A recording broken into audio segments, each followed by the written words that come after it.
Have you found that after discovering our teachings, you intellectually fully believe that insomnia simply is a misunderstanding? A misunderstanding where our brain has started to think of being awake at night as a threat, and you see the path forward. You know on some level that nothing is different from you and another person who's struggling with insomnia and everybody else who's left the struggle. Yet your brain seems to not let you believe that hope is possible, that relief is possible. Your brain keeps finding reasons why you should still worry. It says maybe medications messed up your sleep system. Maybe you've had it for too long. Maybe your struggle has been too intense. Maybe health reasons are keeping you from ever sleeping well again, or things of that nature. If it is felt like your brain is sabotaging your own recovery, then this video is for you. Hi there, and welcome to this episode of Insomnia Insight, in which we are going to learn about something called negativity bias and how this applies to leaving the insomnia struggle in a way that I hope will bring a lot of value to you. Not wearing my glasses today because it had this like big glare. So if I'm squinting, you know why, but I actually think I'll be fine. I can see fairly okay without them. And yeah, we'll jump into the episode in a second. I just wanted to share with you something that, has happened to you. Maybe it sounds familiar to you. This whole concept that we're going to talk about here, it kind of came to me as this like, a flash of an idea, right? Aha, now I understand why we focus so much on things that are, difficult, tricky, heavy, rather than, the things that are like easy and we see will be really helpful to us.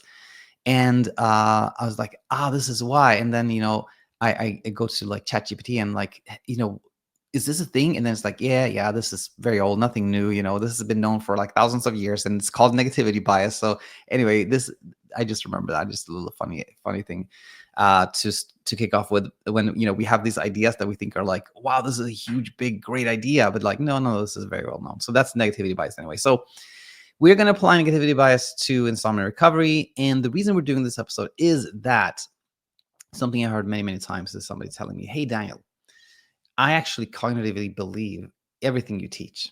I think there's nothing actually wrong with me. This is all just a misunderstanding in my brain.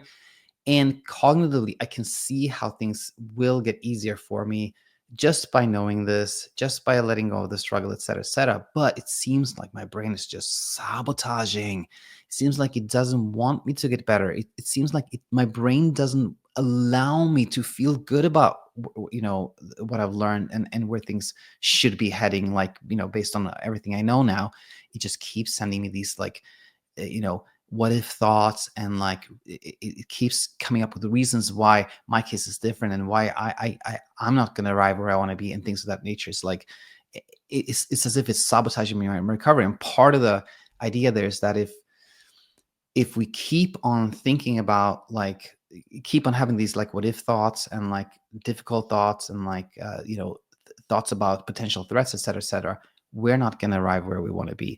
So this is self-sabotaging, as it's often been referred to in conversations that I've had with students that are on the path of leaving the struggle. Now we're gonna have two kind of sections in this talk. One is just exploring what negativity bias is and how it applies, and then what to do if this sounds familiar to you. So firstly, as always, what really helps is understand, why have we had this experience? Why have we had this experience of what appears to be our brain sabotaging our own recovery? So this is where negativity bias comes in. And the like definition of negativity bias on the World Wide Web is, I'm sure there are many, but here's one of them: a tendency to give more attention and weight to negative experiences than positive ones. Now, going back to my kind of like when this became very clear to me why this happens, I was thinking in the terms of survival. And if we think about it this way, actually, I think I wrote this down. We can ask ourselves, why do we pay attention more to like scary headlines lines than reassuring ones. We all are very aware that a newspaper, the headlines on a newspaper tends to be things that are like scary, like attention grabbing, like this, like catastrophe here, disaster here. What if this happens, and things of that nature, rather than some encouraging ones or reassuring ones. Have you ever seen a headline like nothing like no particular no disaster in the entire continent of Africa for like 2 weeks? Like you would never see a headline like this, because people be like, okay, so why would I want to read about that? Even though in theory that would be a wonderful thing to read about, like, oh, there's nothing has been going on, it's been very peaceful, actually things have been nice, like that would we think, like, if we think about it, why would we want to read that? Wouldn't it be nice to read that? Yet reality is we don't pay attention to that. We pay attention to things that are scary, right? But why is that? Well, our brain is really a survival machine, like just like any part of our body, like our nails or like our noses or like whatever it is. Everything has a purpose, and that purpose is related to survival, increasing our chance of survival. The brain is no different, right? Everything the brain is up to is to increase our chances of survival. It is a survival machine. And there are like two principally different ways, if you will, to maximize survival. And those are the following. A is to avoid threats. You know, anything that could be a threat to our survival, we want to get away from, escape from, avoid, or like, push back or something, like get away from. We don't want to be destroyed, right? That's one, to avoid threats.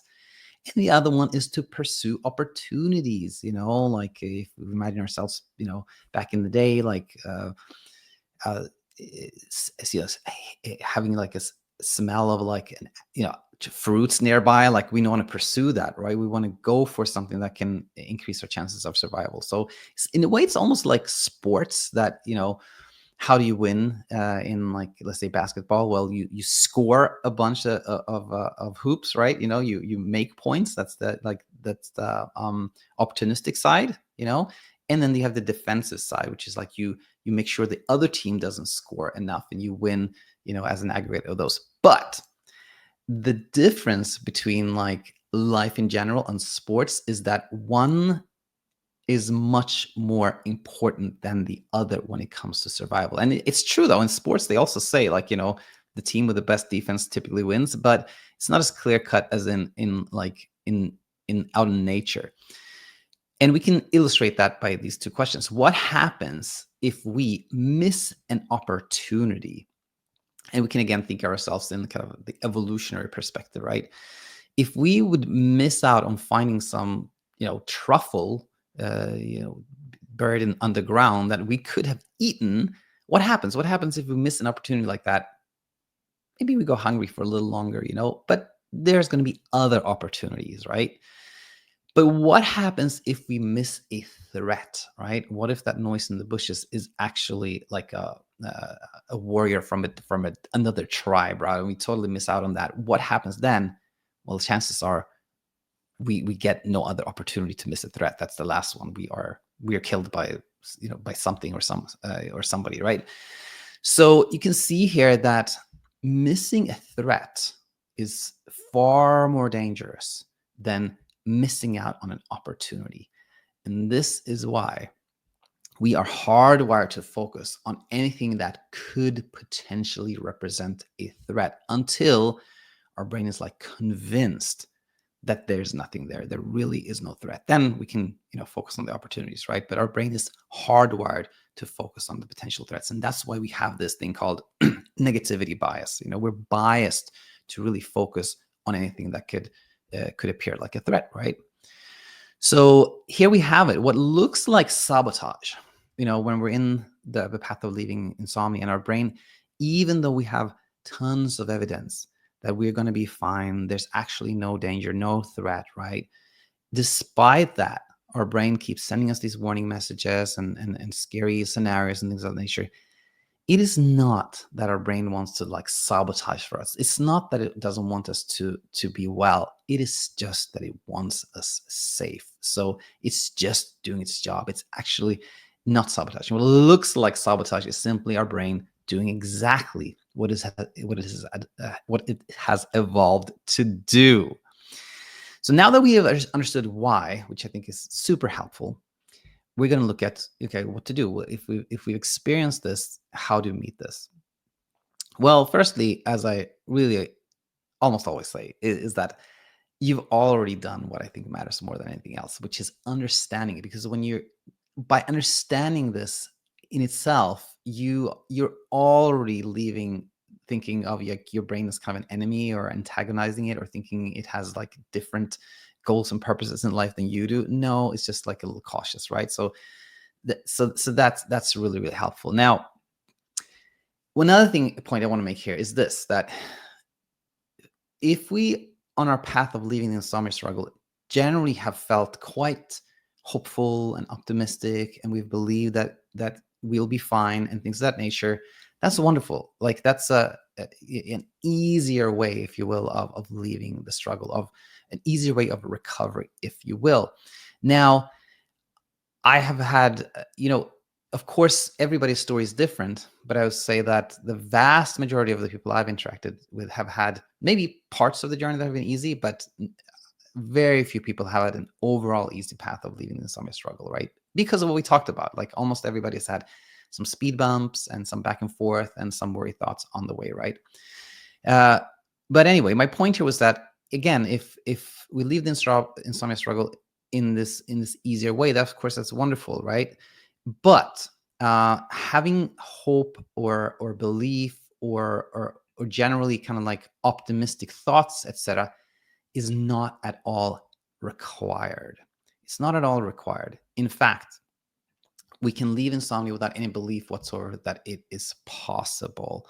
So many in our community have had, persistent worry thoughts for quite a bit, and left the struggle, right?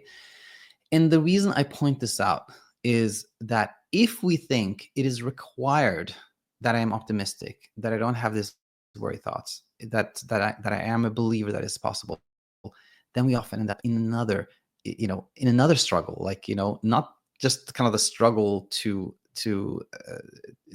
sleep, which is, the struggle that keeps us from sleeping well, right? But another struggle can become like the struggle of trying to convince our brain that we're fine, trying to make it think other things, and that leads to a lot of like inner conflict, right? So what I want to convey here is that when you no longer try to convince your brain or argue with it or berate it, what actually happens is that you are no longer sabotaging its efforts of just safeguarding you, of keeping you safe, right?